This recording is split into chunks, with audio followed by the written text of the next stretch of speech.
Botafogo réclame 65 millions d'euros à Lyon. Il est bon, lui. Hein. C'est hallucinant. Alors en fait, pourquoi ? Pour des transferts jugés désavantageux. J'explique. En fait, Botafogo a envoyé une lettre à l'OL en disant voilà les gars, désolé, vous nous devez 65 millions. Pourquoi ?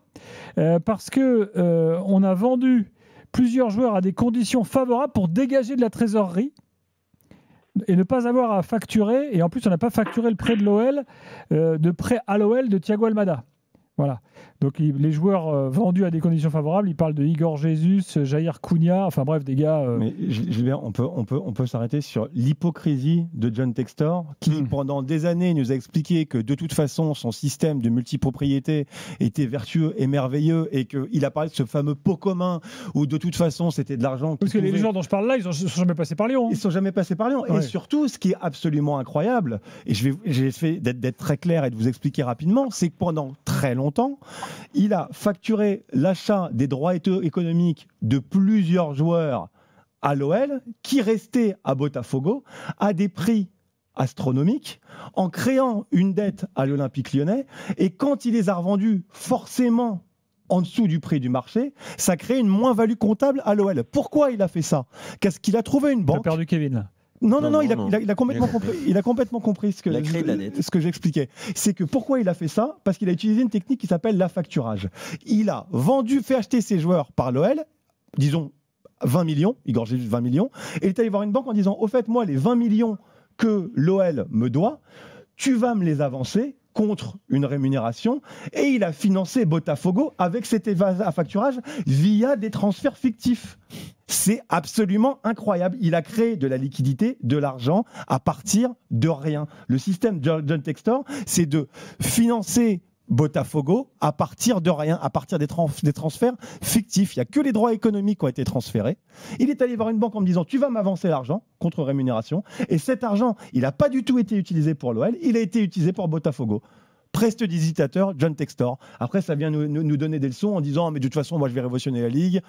J'ai énormément d'idées. Et c'est comme ça, en fait, qu'il pendant des mois, il a essayé de faire illusion. Ses idées sur la Ligue n'étaient pas si mauvaises. On l'avait dit plusieurs fois dans l'after. Oui, après quand on voit effectivement les montages financiers qu'il fait, c'est beaucoup plus flippant. Exactement. Mais après, c'est des évidences. Et moi, ce que je lui reproche, c'est d'avoir utilisé justement...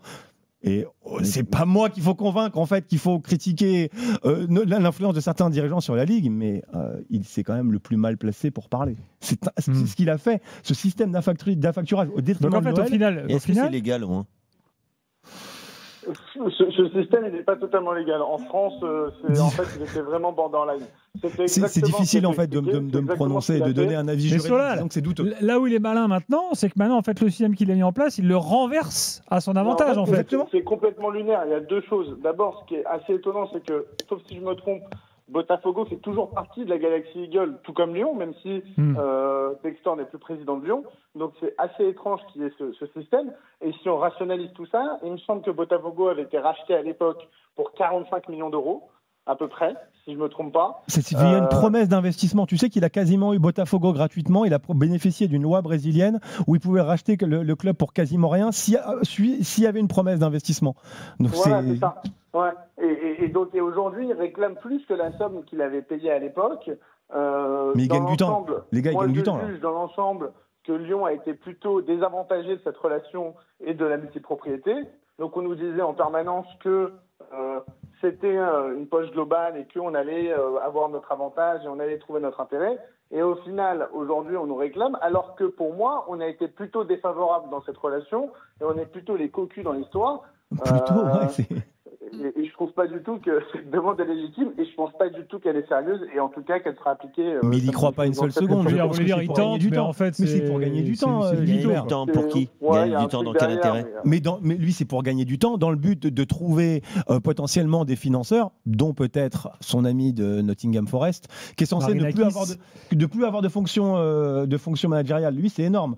Pour se plier aux règles européennes de la multipropriété, il a démissionné de toute fonction managériale. Depuis qu'il a démissionné, il a été sur le terrain pour attraper son entraîneur et il a fait une interview avec Morgan Gibbs-White en fait au bord du terrain pour sa prolongation. Donc jamais vu un mec qui a démissionné aussi présent. Bref, et lui en fait, c'est un absent présent. J'ai jamais vu un démissionnaire aussi présent. Lui a jamais été aussi visible que depuis qu'il est démissionnaire. Et en plus, c'est pour gagner du temps. Parce que lui, ce qu'il veut garder, c'est Botafogo. Il peut plus. Ares, via son expert en restructuration, est en train de mettre la main sur toutes les entités du groupe. Et la seule chose qu'il peut peut-être espérer garder, c'est Botafogo. C'est quand même fou comme tous ces fonds d'investissement qui sont censés quand même étudier leurs dossiers, être là pour être profitables, etc. Comment, entre Bordeaux, GACP, etc. Et là, Lyon... King Street et Fortress surtout. King Street et Fortress dans ce cas. Et là, maintenant, avec John Textor et tout ce que tu viens de... C'est quand même complètement dingue, en fait. Péché de négligence. Ils ont, c'est des gens de grande qualité qui ont péché par négligence. Je peux pas te. Solal, merci beaucoup en tout cas. En plus, tu maîtrises les dossiers financiers, bravo. Salut Solal. Merci beaucoup. À bientôt. J'ai appris un terme aujourd'hui, la facturage. Juste quand même, comment ça peut se terminer l'histoire Textor? Pour lui, pas très bien.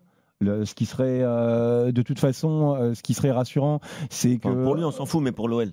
Non, mais l'OL, ils sont. Non, mais là, moi, je posais la question pour lui justement, parce que c'est une espèce de fuite en avant. Ah, mais c'est complètement une fuite en avant. C'est une fuite en avant, et là, il essaie de se raccrocher à tout ce qu'il peut. Je rappelle quand même que il y a des gens hier, malheureusement, sur les réseaux sociaux, des supporters de Sheffield Wednesday, qui ont un actionnaire, si on me laisse une minute, qui est quasiment pire que le John Textor. Sheffield Wednesday, c'est un club historique, le club de Chris Waddle. En des 5 ou 6. Non, deuxième division. Ils sont maintenus en deuxième division et ils sont interdits de recrutement sur 3 mercati parce qu'ils n'ont pas payé les salaires.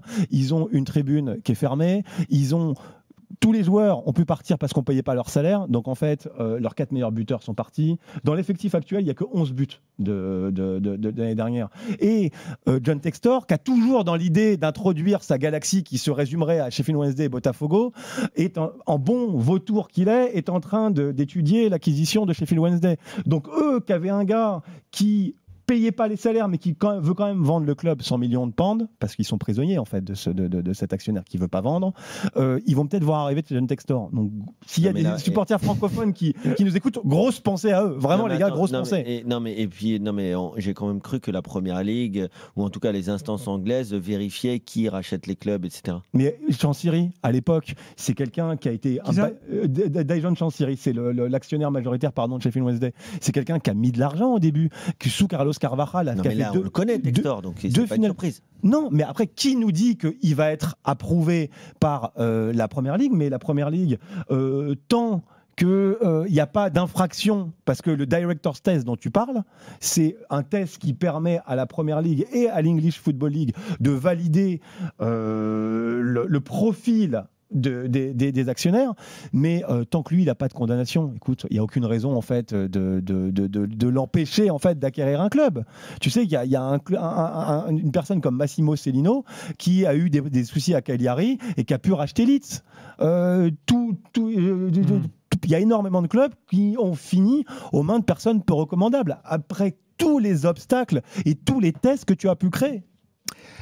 Voilà la situation de Lyon, John Textor ce soir, avec les explications du banquier David Glueson, parce qu'on ne le dit pas assez, mais David est aussi banquier. Donc, essentiellement. Enfin, surtout. Essentiellement. Donc, quand il parle de ses affacturages et des plus-values, etc., on voit que là, tu sens qu'il est habité quand même. Ouais, là, il y a de l'expertise. Tu sens que... Dès qu'on parle de banquier, de finance et de football, alors là, c'est David Glueson. Il n'y a pas mieux.